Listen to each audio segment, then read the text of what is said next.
রাখাতে আজ সারা দেশে মানুষ পথে নেমেছে। গুলি চালিয়েছেন, আরো চালাবেন, চালান। রাখো আবু সাইদ বুক পেতে দাঁড়াবে, রাখো মুগ্ধ বুক পেতে দাঁড়াবে, রাখো ফারহান ফায়াজ বুক পেতে দাঁড়াবে। কজনকে মারবেন? কটা বুলেট আছে আপনার?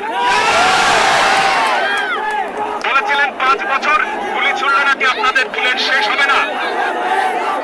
সাহস থাকে তো ছুড়ুন।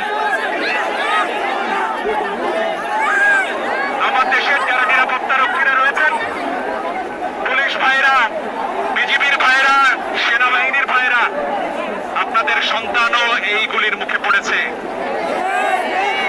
আপনাদের বেতন আমাদের টাকায় হয়। 52-তে জেগেছি, 69-এ জেগেছি, 71-এ জেগেছি, 90-এ জেগেছি। 2024-এ নতুন বাংলাদেশ গড়ব আমরা,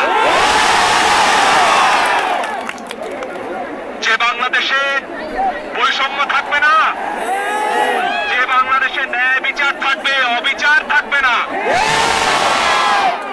যে বাংলাদেশে অকারণে শিশুর বুকে গুলি চলবে না।